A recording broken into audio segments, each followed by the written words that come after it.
नमस्कार। ये है फलक की कहानियों का अद्भुत संसार। किस्सा कहानी, कहानियाँ जिनमें हम लिखते हैं खुद को। मैं हूँ स्वयं प्रभा झा और आप सबको सुना रही हूँ अपनी ही लिखी एक कहानी, आमंत्रण। आज ऑफिस से घर आते ही एक प्रतिष्ठित संस्थान से किसी कवि सम्मेलन में कविता पाठ करने के लिए फोन आया। बस मन की बातें खिल गई, फौरन स्वीकृति दे डाली। अच्छा संस्थान मतलब बढ़िया जलपान, बढ़िया मान सम्मान और वजनदार पत्रम पुष्पम। पत्रम पुष्पम समझे ना आप? अरे हाँ, वही आप समझे बिल्कुल सही। दान दक्षिणा, लिफाफा और क्या। बस हरियाली की उम्मीद जगते ही कल्पनाएं शुरू हो गई।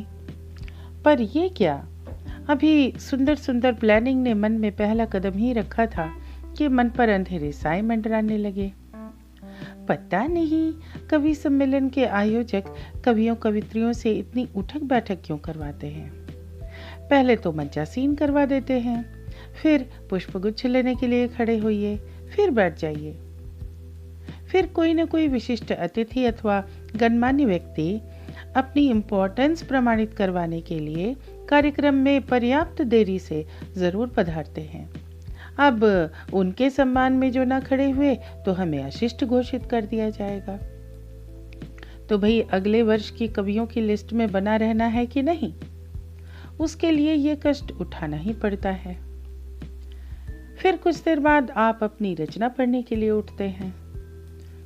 कुछ लोग तो वाकई दिल से वाह वाह करते हैं, मगर कुछ ये सोचकर कि अगर हमें गच्चा दिया तो उनके बारे में हम भी वाह वाह नहीं करेंगे। तो फिर वाहवाही बटोर कर आप शान से फिर बैठ गए। अब कार्यक्रम के समापन होने के बाद स्मृति चिन्ह स्वीकारने के लिए उठिए।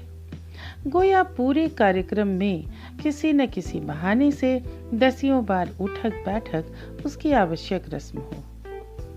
अरे उठना बैठना तब कोई समस्या नहीं जब मजबूत हृष्ट पुष्ट घुटना हो। अब जवान कवि कवित्रियों को तो फुदकने उछलने में जो मजा आता हो, हमें तो बिल्कुल नहीं आता। यार ये आयोजक समझते क्यों नहीं कि नीचे फर्श पर मुटल्ले गद्दे लगाकर, काव तकिए और मसनद सजाकर बिल्कुल पारंपरिक तरीके की साज सज्जा के साथ कवि सम्मेलन या काव्य संध्या का तरीका बाबा आदम के जमाने का है। सब बातों के तौर तरीके बदल चुके हैं, फिर इसे भी तो कोई बदलो।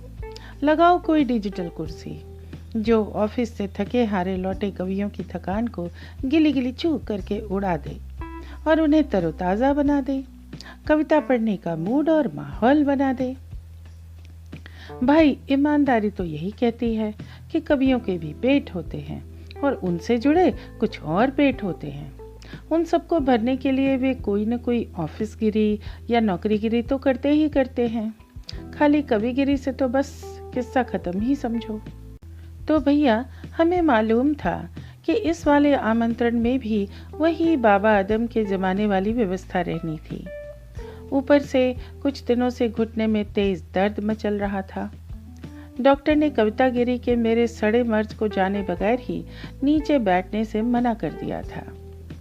एक मन हुआ कि आयोजकों से इसी बात का हवाला देकर माफी मांगते हुए मना कर दूं, पर फिर ख्याल आया कि लिफाफे में इतना कुछ तो जरूर निकल आएगा जिसमें कम से कम एक साधारण ही सही सलवार सूट तो आ ही जाएगा, या एक फेशियल। भाई लिफाफे वाले जिन्न में तो जान अटकी है। खैर इससे बेफिक्र हुए तो अगली फिक्र पैदा हो गई, कौन सी रचना पढ़ें। एक तो कवित्रियों को वैसे ही बस कोरम पूरा करने के लिए बुलाते हैं, दूसरे उनसे संचालक अक्सर प्रेम के गीत ही गाने का अनुरोध करते हैं। क्यों, कवित्रियां क्या केवल प्रेम ही लिख और गा सकती हैं? करेक्ट, आप बिल्कुल सही समझे। असल में इसी बहाने सारे बुढ़े और जवान कवि अपनी अपनी पुरानी प्रेमिकाओं की यादें ताज़ा कर पाते हैं। फिर जो उनके चेहरे की उदास झुर्रियों में चमक भर जाती है, उसके क्या कहने। मुझे इसमें भी कोई बुराई नहीं दिखती, मगर हम कवित्रियों को अंडर एस्टिमेट क्यों करे कोई? तो इस श्रृंगारिक सोच के विरोध स्वरूप मैंने कुछ मंचों पर प्रकृति, पर्यावरण, जीवन दर्शन, देश प्रेम और राजनीति पर कटाक्ष करती कविताएं भी सुनानी शुरू कर दी। बस कविगणों के बीच हड़कंप मच गया। मंच पर ऐसी कविताएं कवित्री यानी मेरे मुंह से सुनते समय स्थूल काय कविगण मुझे ऐसी नजरों से देखते गोया मैंने उनका इंद्रासन हिला दिया हो। अब भला बताओ, कविता में स्वांतः सुखाए करती हूँ, न कि आयोजक और संचालक सुखाए। एक बार मैंने वीर रस की कविता में भी अपना कमाल दिखा दिया, जिस पर कविगण केवल अपना ही एकाधिकार समझते हैं। हालांकि तब से कुछ संचालक मुझे मंच पर आवाज देते हुए मुझसे अपने तेवर और कलेवर की कविता सुनाने का आग्रह करते हैं, तो कुछ जगहों से आमंत्रण आने बिल्कुल बंद हो गए। अब गजल के मुंह से तलवारों की कविता उन्हें जचती नहीं, तो मैं क्या करूं? चलो, मैंने कुछ तो क्रांति की।